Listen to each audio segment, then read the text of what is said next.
It's an open wound for Italy because the powers that be do not want the country to know the embarrassing truth. The perpetrators of the attacks were at the end of a long chain. The Italian state was responsible for the civil war in Italy. No country in the world has witnessed so much violence, so many deaths, so much bloodshed.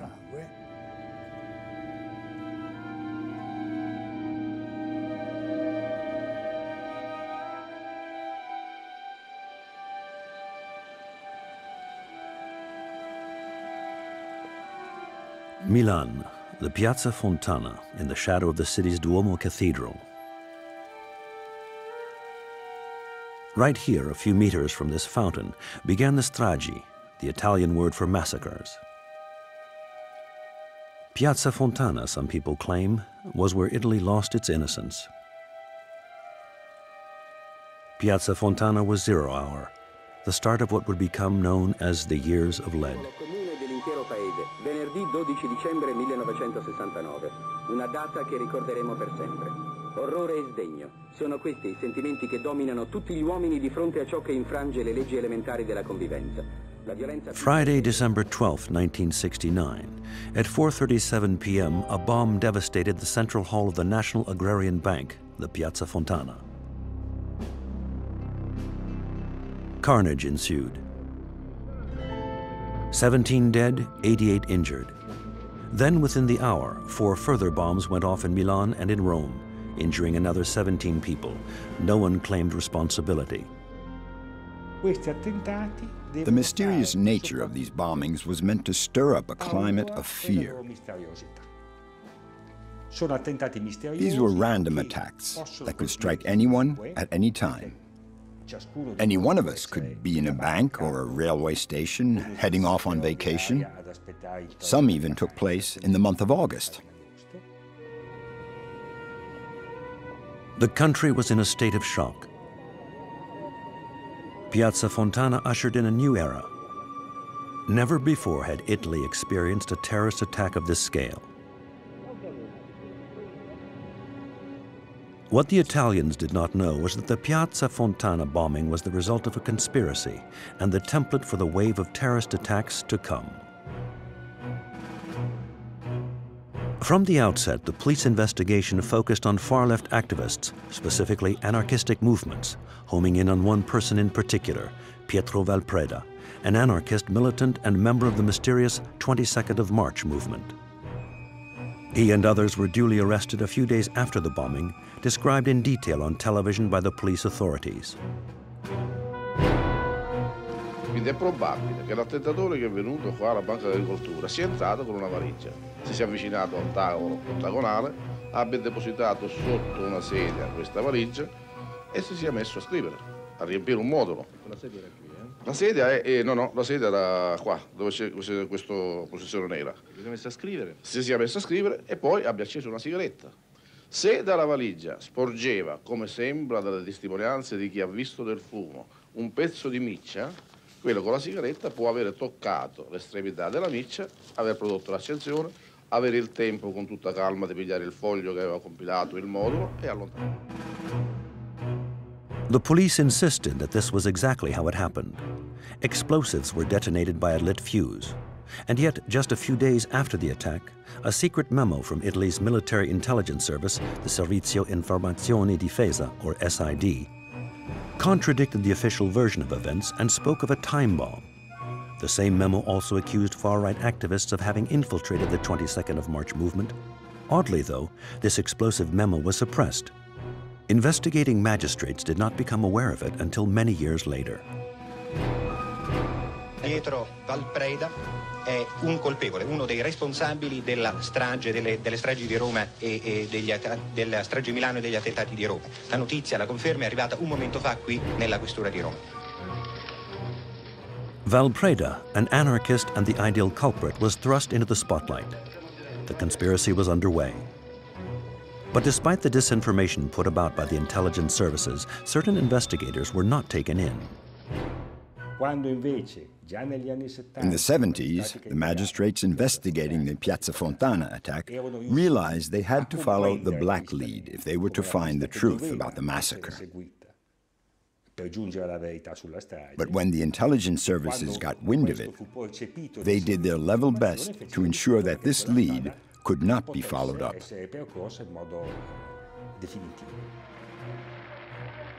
The black lead was the one that led to the far right. In Italy, it was embodied by the MSI, the Italian social movement, a political party that had been popular since the 1950s. Operating beside the official face, though, were other smaller, more nefarious, and very active groups.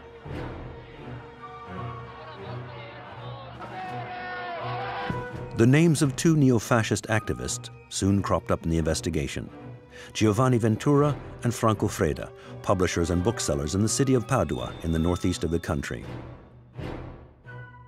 Freda and Ventura were the leaders of a cell in Padua that had a score or so of members.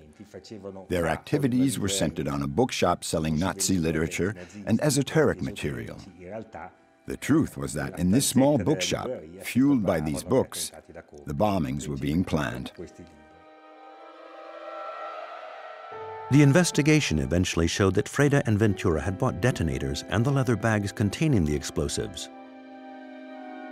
After their arrest in April 1971, Freda and Ventura denied having planted the bomb in the Piazza Fontana, but their statements highlighted the actions of the secret services. The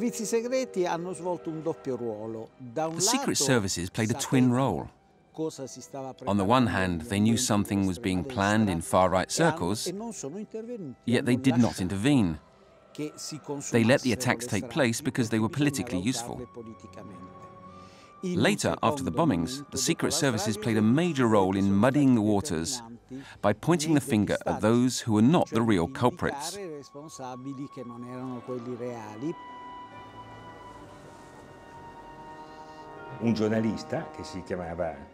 A journalist named Guido Giannettini established a link between the intelligence services, for whom he worked as an agent, and the Padua cell, whose job it was to carry out the bombings. When the investigating magistrates identified him, the Secret Service he worked for, the SID, denied that he was one of their sources. They found him and made him leave the country. He went to France, where he remained for a while, and then he fled to Argentina.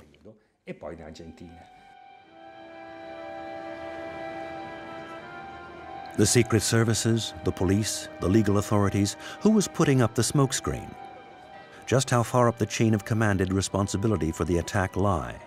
Did the intelligence services allow it to happen, or did they actually want the massacre? So why all this manipulation?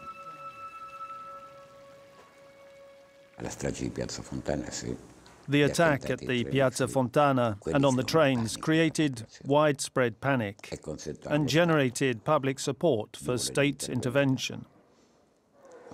Given that at any moment the state can offer more security in exchange for reduced freedom. But it was not fascist terrorists or enemies of the state who were pursuing this objective. It was people who actually worked for the state. State terrorism? This shattering accusation was made from a prison cell in Milan by a black legend of the years of lead, Vincenzo Vinciquerra, convicted of a bomb attack in 1972, and the only far-right terrorist to acknowledge his crime.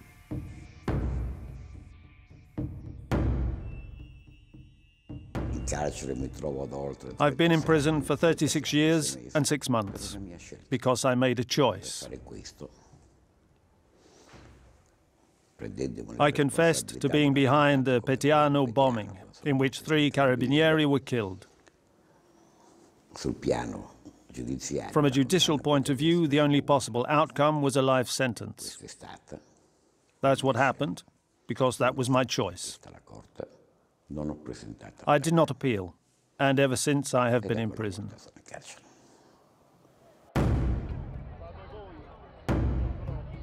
Vinci Guerra did not disown fascism, but he broke with the far-right movements, accusing them of having been in the service of a strategy, one whose name gained great notoriety in 1969, the strategy of tension.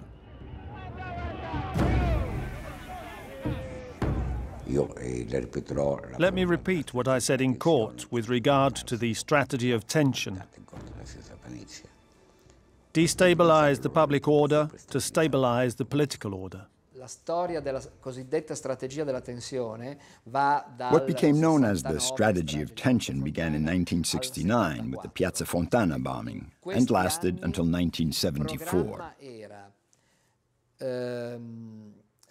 Throughout these years, the approach was to cause mayhem by carrying out bombings all over the country, and thus provoke demands for more law and order, which could then be met by a coup d'etat or an attempted coup d'etat.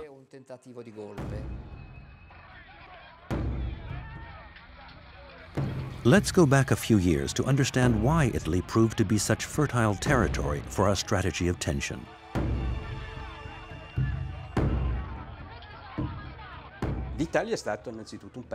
Italy was first of all a country with limited sovereignty because it was a defeated country after the Second World War. It was therefore subjected to the obligations imposed by the victorious nations. Because Italy is a country of frontiers, communism was just a short step away, right across the border. Also, we had the strongest communist party in Europe. There was no way the Americans and British could stand by and allow this country to slip over to the red side, across the Iron Curtain, a term coined by Churchill, who described it as stretching from Stettin in the Baltic to the Italian city of Trieste in the Adriatic. During the post-war years, then, Italy became a key country in the Atlantic Alliance, having pledged its allegiance to the United States, which set up and controlled strategic military bases there. Italy had to try hard to appear to be a normal democracy. But in reality, it was no such thing. The security apparatuses, that's to say the intelligence services and the military, were not subject to government control, as is the case in any other democratic or normal country. They were dependent upon foreign chains of command based in the countries that were victorious in the Second World War.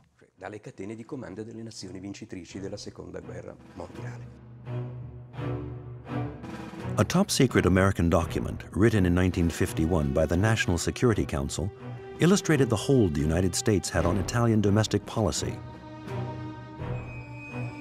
It stipulates that in the event that the communists gain participation in the Italian government by legal means, or in the event that government ceases to evidence a determination to oppose communist threats, then the United States should take military measures.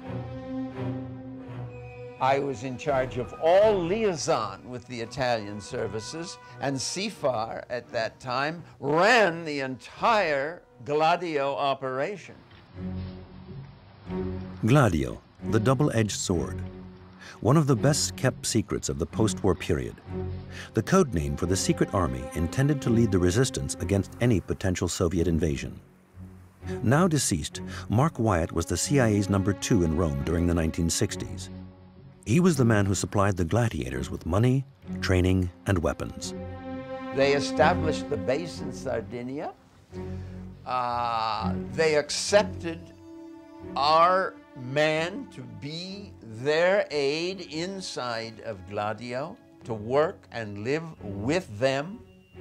Very few people that were American intelligence officers and were assigned to Rome knew that there was a stay-behind operation going on, which the Americans had suggested and accepted by the Italians. Over the years, the Gladio network came to specialize in the control of political opponents. I remember seeing documents in which it was perfectly clear that there were checks not only on Italian communists, but also on socialists, priests, and Catholic organizations, all those that represented progress or any kind of progressive political and social reform in Italy.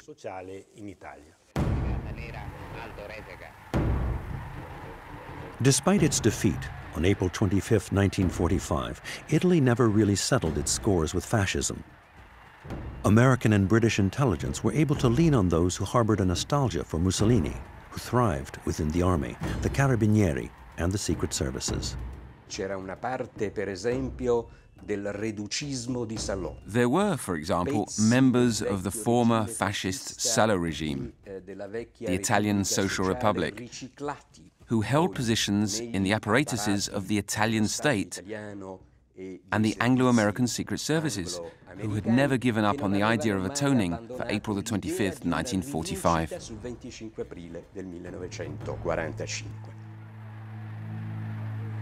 Among them was a born leader, Junio Valerio Borghese, seen here to the left of Il Duce.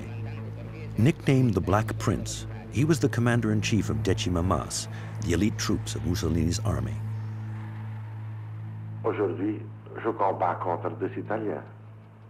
Aujourd'hui, je vous parle contre des Italiens quand je vous dis, par exemple, qu'un des ennemis les plus grands que nous avons dans notre pays, c'est les communistes, c'est des Italiens. Et ça ne me gêne pas du tout de dire que c'est des ennemis. Ça ne me gêne pas du tout de vous dire que si on pouvait les exterminer, je serais très content parce que ça libérerait notre pays d'ennemis qui y vivent et qui sont une menace perpétuelle. Prince Borghese was worried in the wake of the electoral successes of the PCI, the Italian Communist Party, which made it the most powerful in Western Europe. Since the war, the Christian Democrats had held all the levers of power. But with 27% of the vote, the PCI, under the leadership of the very popular Enrico Berlinguer, had posted its best ever result in the legislative elections of 1968, just 1 year before the Piazza Fontana bombing. In Italy, they called this period preceding Piazza Fontana the Hot Autumn because of the widespread labor conflicts. And that's the context in which these events need to be viewed.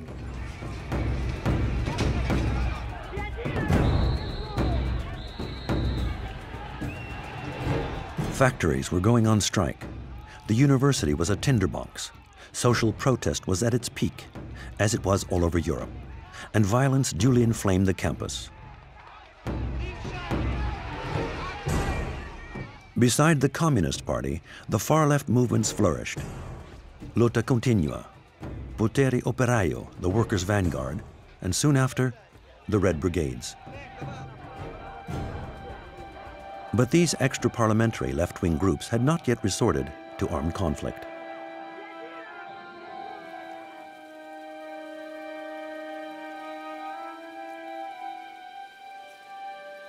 The hot autumn, then, was the background to the massacre of Piazza Fontana.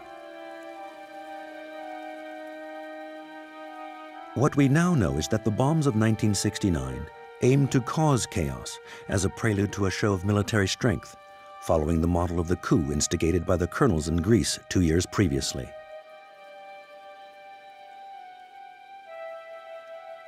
La bomba di Piazza Fontana aveva un obiettivo.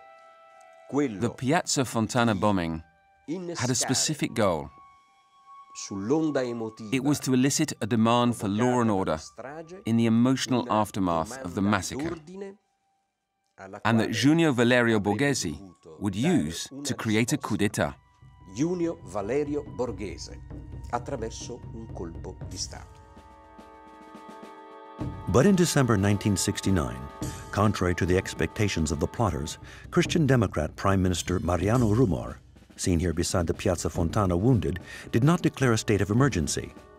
Prince Borghese's plans for a coup d'etat had to be postponed for 1 year, until the night of the 7th to the 8th of December 1970. The Borghese coup d'etat has always been represented as something of a soap opera, a masquerade led by someone who was nostalgic for fascism and had a notion to overthrow the legitimate Italian government. That's how it was always represented. In reality, we know now that it was a terribly serious undertaking. That night, Borghese, supported by numerous soldiers, deployed his men all over Italy, especially in Rome, where they seized the Ministry of the Interior. Before dawn, they planned to take over the Rai television channel to inform the Italian people that the president had been arrested. But at the very last moment, I would even say the last second, their plan was called off. In Italy, it remained a mystery. We never found out why Borghese's coup d'etat was called off just as it was about to succeed.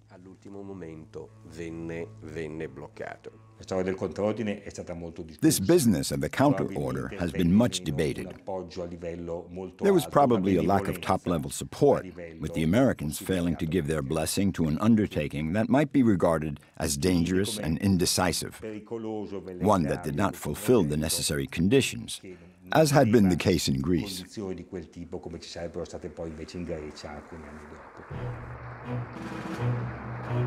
Where did this counter-order come from? The Italian secret services? The CIA? Maybe even the White House? President Richard Nixon had visited Rome that same year of 1970 to remind his hosts of the basic strategic framework.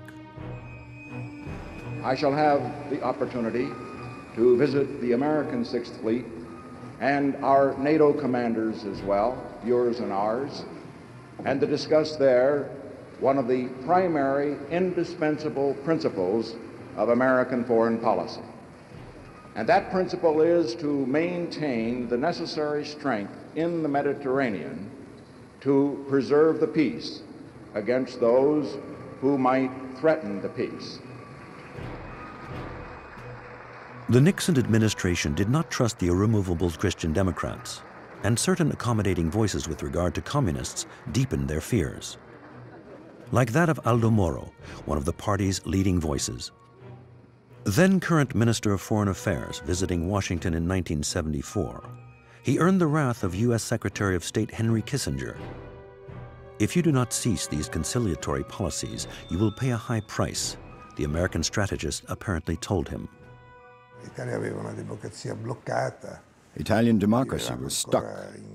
This was in the middle of the Cold War. Aldo Moro was trying to usher the Italian Communist Party into the democratic mainstream. The Communists had a presence in Parliament and could debate important measures alongside the majority party.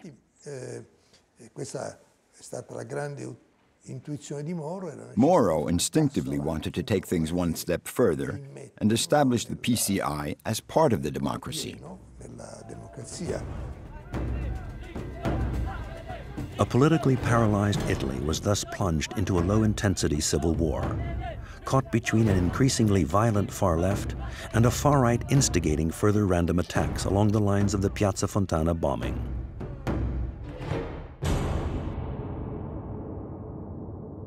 July 1970, a bomb on a train in Calabria, 6 dead, 50 injured.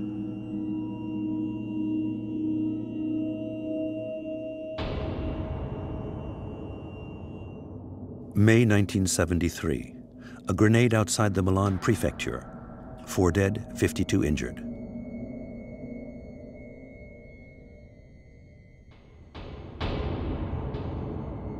(1974), a bomb on the Italicus train between Rome and Brennero, 12 dead, 44 injured. And then came Brescia, an anti-fascist demonstration against the outbreak of violence.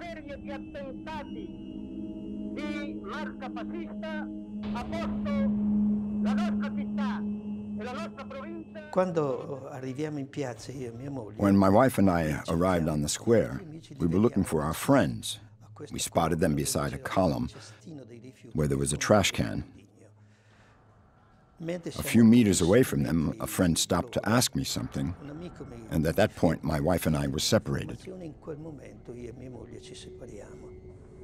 A Milano, al...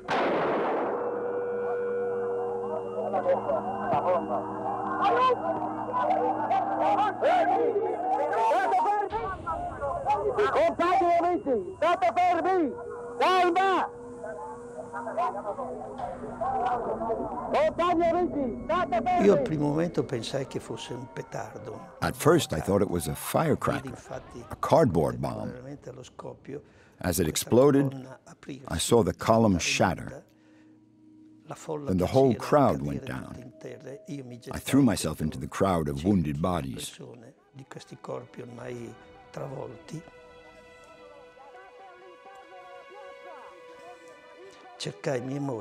I searched for my wife and found her. I realized that something really serious had happened. When we reached the hospital, a nurse told me right away that she was dead. I couldn't understand how it was possible. Alongside Livia Milani, 7 other demonstrators died on the square of the Piazza della Loggia. A further 102 were injured. It was a new chapter to add to the bloody litany.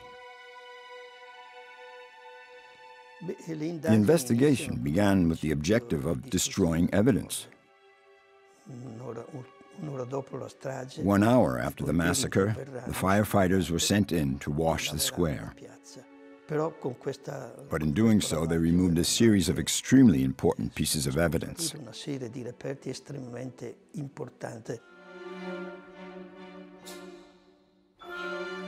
The investigation was confused, obstructed, and stonewalled, as had been the case for the Piazza Fontana and other attacks during the strategy of tension. Secret protection ensured the impunity of the true perpetrators of this terrorist plot. A small fascist group called Ordine Nuovo, New or New Order, a veritable nerve center of black terrorism. Let's talk about the massacres in banks and railway stations, on trains, in squares. They were all the work of New Order. They were not acting as neo-fascists, neo-Nazis, far-right activists, rather as part of a hidden structure linked to the Italian and American secret services. What emerged from the inquiry, which was absolutely new, was that the New Order activists in Venezia, having trained in how to handle weapons or make bombs, came and went to and from certain American bases, where they were treated almost as allies.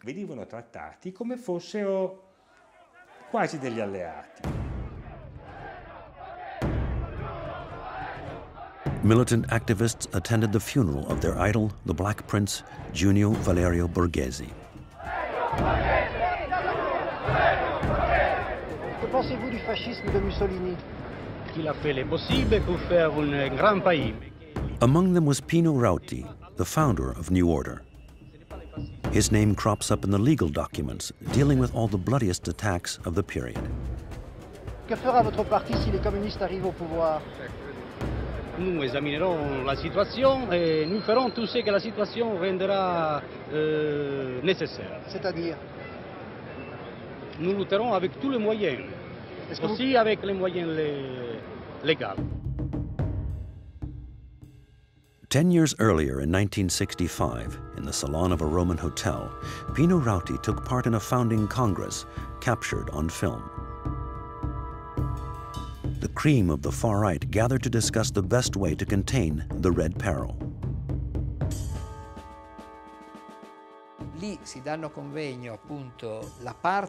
It was a meeting of all the coup instigators from the Italian army, who gathered around them a team of promising youngsters. These weren't soldiers, but they would write the history of subversion for many years to come. Among these promising youngsters was Guido Giannettini, who would later be implicated in the Piazza Fontana bombing. Along with Rauti, he endorsed the principles of the OAS, the anti-revolutionary secret army that led the war in Algeria. It was the model that underpinned the Italian neo-fascist movement and the strategy of tension. The OAS had a dramatic role in Italy. The OAS was a model, the inspiration for the Italian far right and their battle against international communism.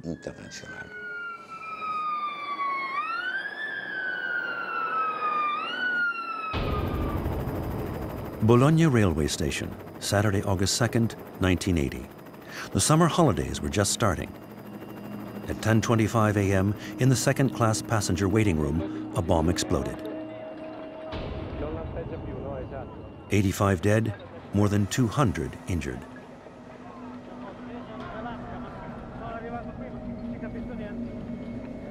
My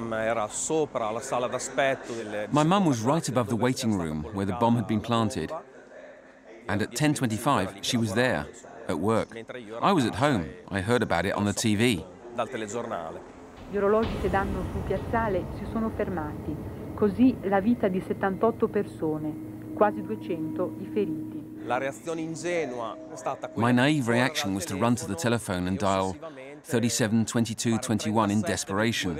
I can still remember it, the phone number for the office where my mum worked. She was the last one they found because she had stayed upstairs in the office, which had not collapsed. I was told the following day at 2 a.m.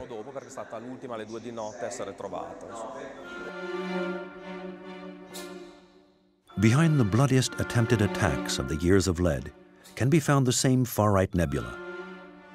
It would take another 15 years and the persistence of the victims' families to bring the material perpetrators of the attack, a couple of neo-fascist activists, to justice. The truth is inevitably only part of the story, a legal ruling on who actually committed the crime. We believe that a piece is missing with regard to the political initiators. That's to say, those who supported, assisted, and allowed, one way or another, the act to be committed.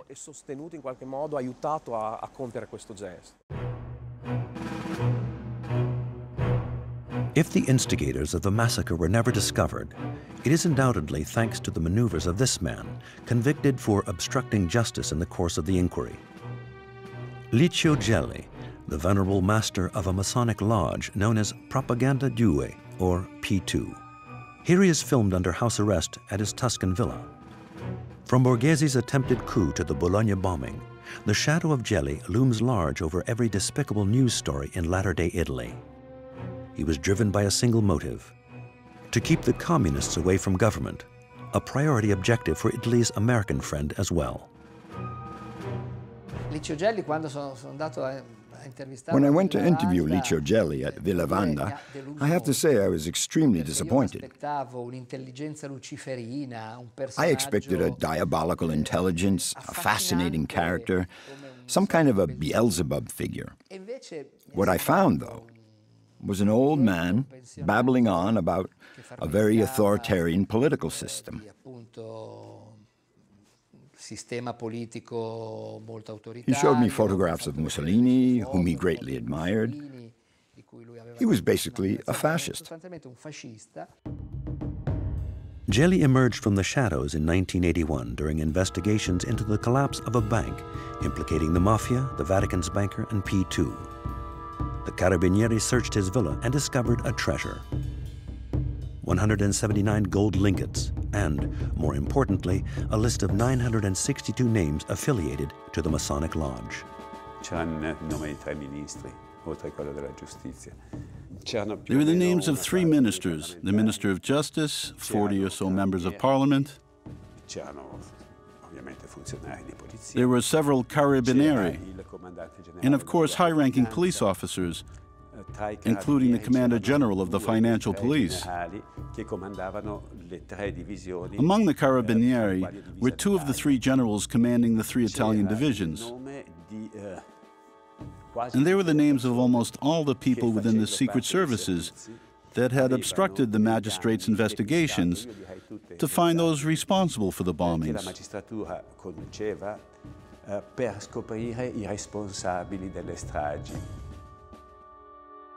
A parliamentary committee charged with investigating P2 turned up several names, such as that of Gianadello Maletti, head of Italian counterintelligence.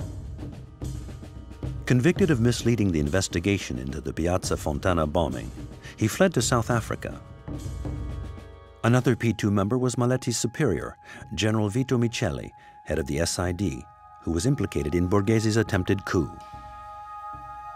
Also on the list were the names of several industrialists, newspaper editors, and a member who, in the early 1980s, was but a modest entrepreneur. The parliamentary committee concluded its work by describing a pyramid, with another, upside-down pyramid sitting on top of it. One pyramid above, one pyramid below. Gelli was at the apex, where the pyramid summits met. The pyramid below was made up of P2 members. The pyramid above was the part of the establishment that agreed with the thoughts and actions of P2.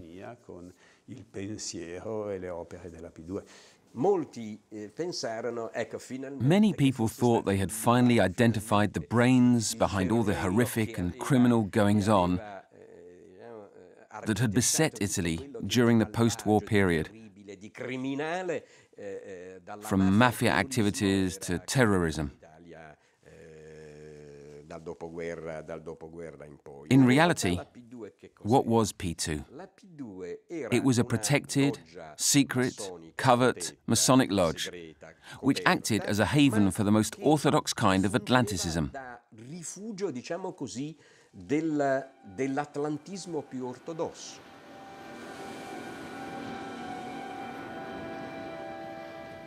Shadows, traps, manipulation and conspiracy. The tragic strands that Pier Paolo Pasolini was trying to pull together in one of his final newspaper columns, just a few months before his mysterious murder on the beach in Ostia in autumn 1975.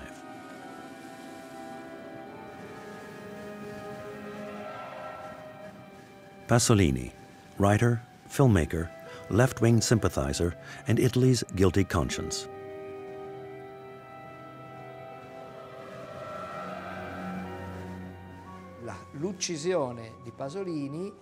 Pasolini's murder is one of Italy's great mysteries. At the time, Pasolini was writing a front-page column for the Corriere della Sera that the subversives, the state apparatuses, and the protagonists in this story did not wish to hear.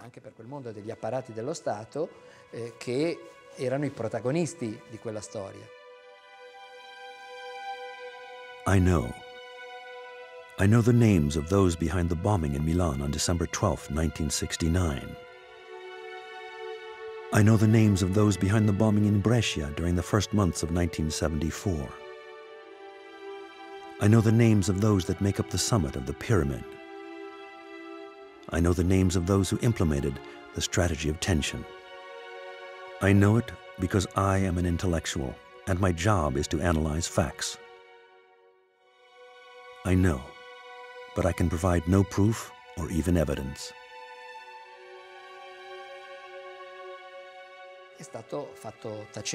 They shut him up forever, and his massacred body became the symbol of an Italy which, through a series of murderous attacks, had been massacred to prevent the truth from coming out.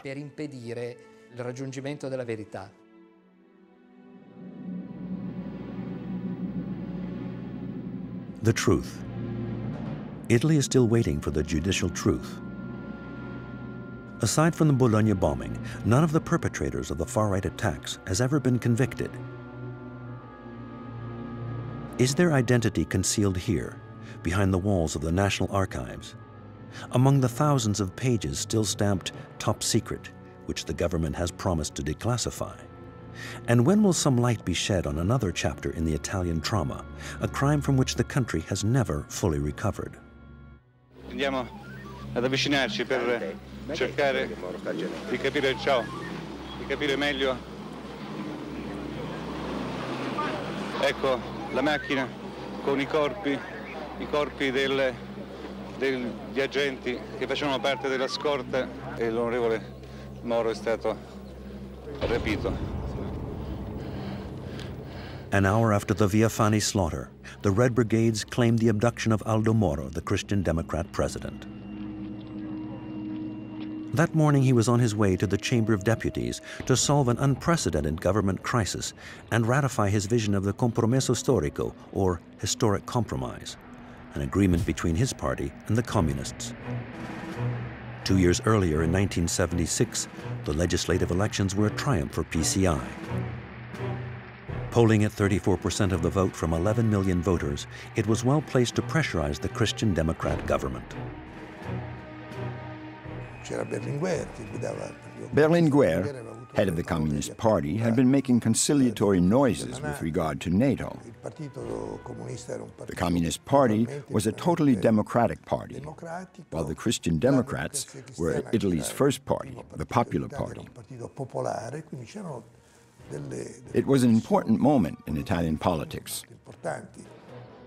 The implacable front of opponents to the historic compromise was unwavering. The United States, the P2 Masonic Lodge, the far right. But it found on the far left an objective and decisive ally, and it remains one of the country's biggest mysteries. In the mid-1970s, black had given way to red on the terrorist stage. Red as in the brigades of the same name that had taken up arms. At the instigation of their leader, Mario Moretti, the Brigate Rossi plunged the country into a spiral of violence. Moro was alive, but the photograph of him, looking haggard, positioned in front of the five-pointed star of the leftist terrorist, petrified Italy. His incarceration lasted 55 days, while the nation held its breath. 40 years on, a parliamentary committee is still exploring the mystery. The $64,000 question is, were the Red Brigades manipulated? The Red Brigades talked about the CIA, Israeli participation, in the KGB with Czechoslovakian ramifications. They spoke about white and about black. Did anybody else work with the brigades on the kidnapping? 91 shots were fired, 49 of which came from just one gun. The five-man escort was murdered, while Moro escaped unharmed. The military blitz was clearly orchestrated by skilled professionals. It is simply not credible that only brigade members were involved. But there is one incontestable fact. That morning, a certain Colonel Guglielmi was in the area. Who was Colonel Guglielmi? He was a Gladio instructor who taught ambush techniques in Sardinia to the special units training at Capo Marraju. Another coincidence, you see how they mount up? The Moro affair is full of coincidences. Some coincidences and a lot of mysteries. Aldo Moro was incarcerated in an apartment in the south of Rome. While there, he was forced to answer questions from his prosecutor, Mario Moretti, leader of the Red Brigades. Every evening, Moretti crossed the whole city to return to his hideaway at 96 Via Gradoli in the north of the city. It was a hell of a risk for the most wanted man in all of Italy. It was almost as if he knew he could come to no harm. Nel palazzo di fronte, Via Gradoli 89. Right across the road, at 89 Via Gradoli, lived a Carabinieri NCO, an officer in the military secret service. Moretti was seen speaking with this officer. He was clearly an informer for the intelligence services. Even more troubling, 1 month after the kidnapping, this Red Brigade's hideout in Via Gradoli was discovered. But the authorities inexplicably alerted the press instead of closing in on the brigade members who had plenty of time to escape. 20,000 mobilized men, 37,000 house searches, the aptly titled Plan Zero wore its name well.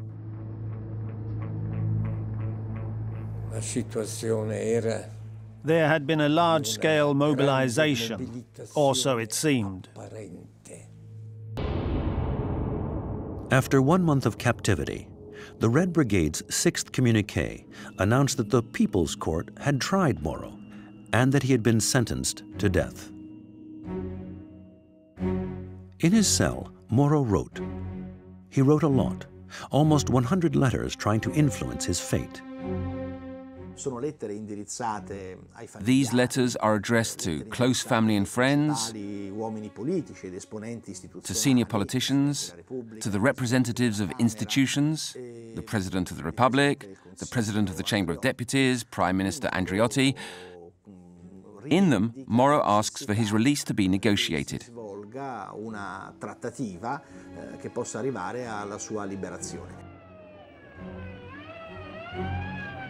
The terrorists announced their readiness to exchange Aldo Moro for the release of 13 Red Brigade's members whose trials had begun a few weeks earlier.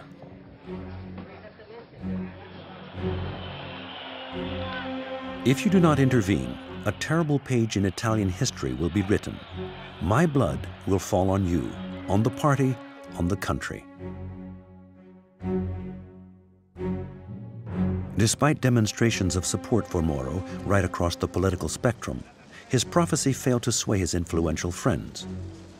The government, under Christian Democrat Giulio Andreotti, along with the Communist Party, took a hard line and refused to negotiate. The hypothesis of a negotiation was unworkable. It was unworkable because the members of Moro's escort, carabinieri and policemen, had been killed. That made it very difficult, very delicate, to open negotiations. Si è dichiarata guerra allo Stato. Ma lo Stato democratico risponde con dichiarazioni di guerra. The decision to adopt a firm line was perhaps also influenced by the knowledge that in captivity, Moro was writing not only letters. He was also writing his memorial, a kind of civil and political testament. Then there is the business about the memorial, that's to say, Moro's writings in captivity. A typed copy of them was found in October 1978. Not until 1990 were photocopies of the manuscripts found.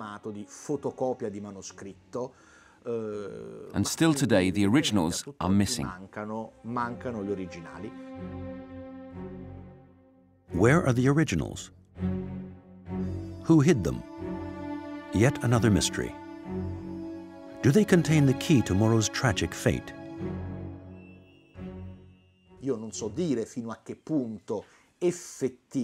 I'm really not able to say to what extent secret information relative to state security was passed on by Moro to the Red Brigades.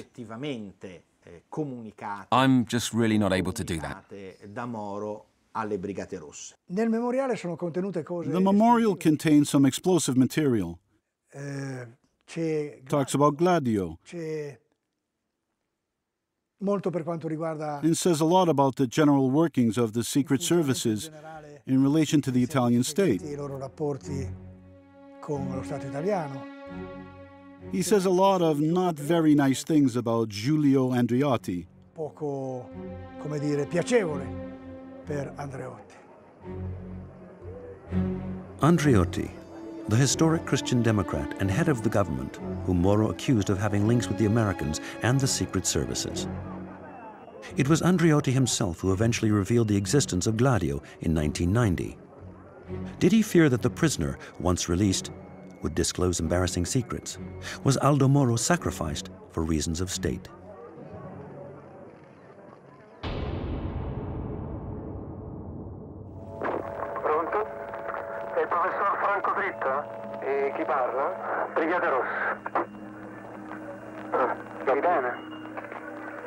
capito? Sì. Ecco, non posso stare molto al telefono. Lei deve comunicare alla famiglia che troveranno il corpo dell'onorevole Aldo Moro in via Caetani. Via Caetani. Va bene? Sì. Lì c'è una Renault 4 rossa. I primi numeri di targa sono N5. N5. Devo telefonare io alla famiglia? No, dovrebbe andare personalmente. E non posso. Non può? Dovrebbe per forza. Per cortesia, no.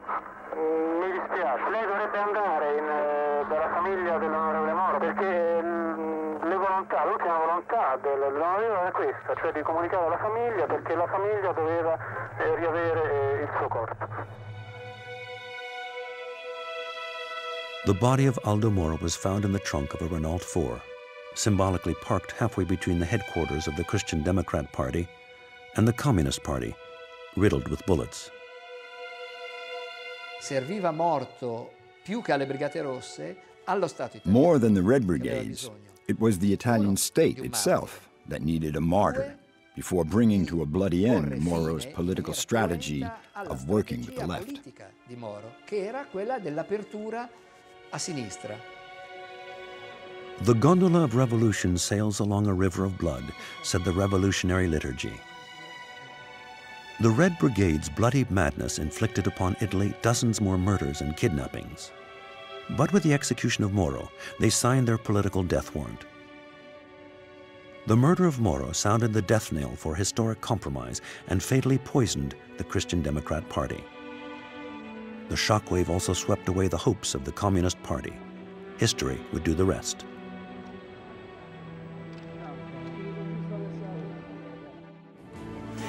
Some years later, a man would emerge from the ashes of the years of lead to prosper and begin another chapter in Italy's tragic tale.